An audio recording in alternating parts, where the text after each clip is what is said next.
Welcome back. Joining us on the show now is agri expert Rajesh Paharia. Mr. Paharia, thank you so much for joining in. I want to focus on rice with you because when you look at the international markets, we've seen the prices continue to decline. We are looking at a very strong crop, not just in India, but in Vietnam and Thailand as well. And if you look at the rice futures on the screen, it's trading at an 8-year lows right now.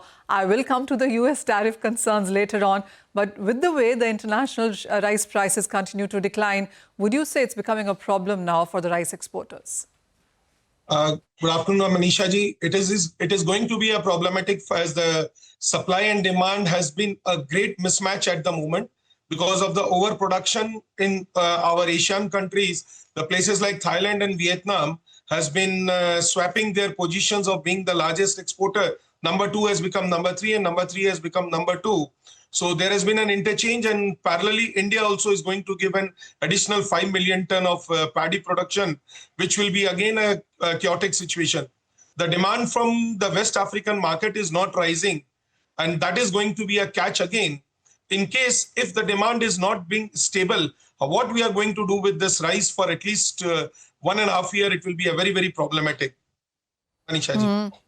Mr. Paharia, what we have seen within, for rice, within Indian markets, of course, has been PDS for one, and then, of course, broken rice going in for ethanol the other. But even with these deployments, we still are sitting on a very huge surplus, would you say?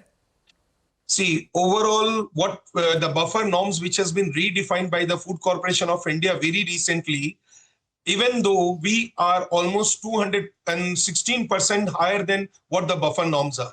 So even if the PDS is being offloaded, it will not be consumed as what the availability of the other premium varieties are available in the domestic market. Our food habit has also developed in India.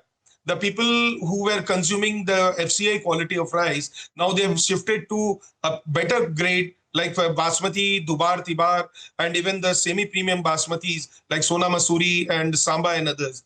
So I don't feel that there will be an additional demand coming in, despite if the prices has been reduced by FCI.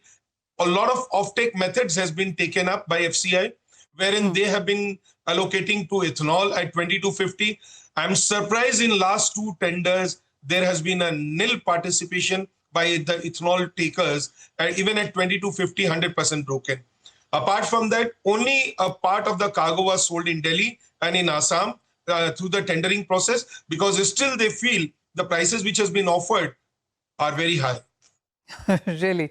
Mr. Paharia, also, what's your sense for the Indian prices now? Because, yes, there's a lot of disparity when you look at the rice within the Indian markets also. With the global futures now trading at an 8-year lows, what is your sense on where the rice prices could be headed for India?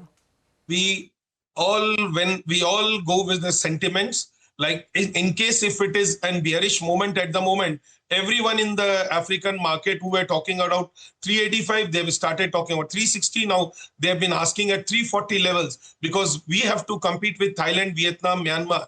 So in case if the prices are correcting, I'm 100% confident India has to match up with that. And then accordingly, the cargo will be coming and it will be being sold. We have an high estimates of making the target of exports, which our Honorable Minister Piyush Goyal ji has said, that 22 million has to be 25 million ton this year.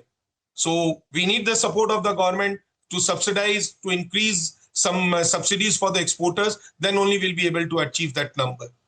Mr. Paharia, while the target is 22 and 25 million tons, what's your sense? What have we done till time this year? So far, so good.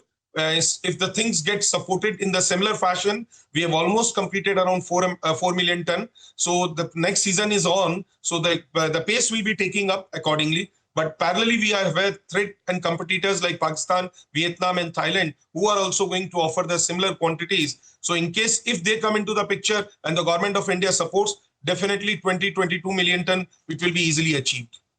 Mr. Paharia, what's your also sense with the US tariffs, with 25% in place, 50% from 27th of August perhaps? What kind of deals or what kind of negotiations really are happening with the US counterparts?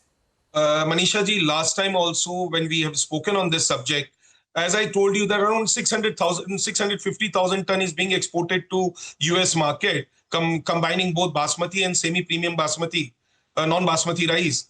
So even if whatever the 50% tariff has been there, it is an essential commodity.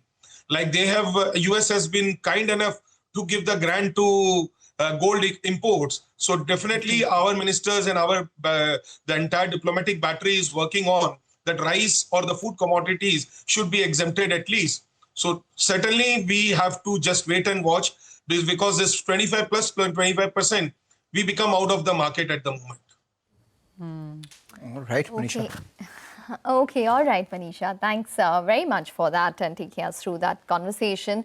Well, we need to take a break with a small reminder for our viewers that unlock a world of exclusivity, expertise and influence. Become a member of CNBC TV18 Access, our premium members-only experience on CNBC-TV18.com. The membership includes access to CNBC TV18's flagship events, interactions with our journalists, along with curated studio tours, e-learning sessions and masterclasses, and curated lifestyle benefits.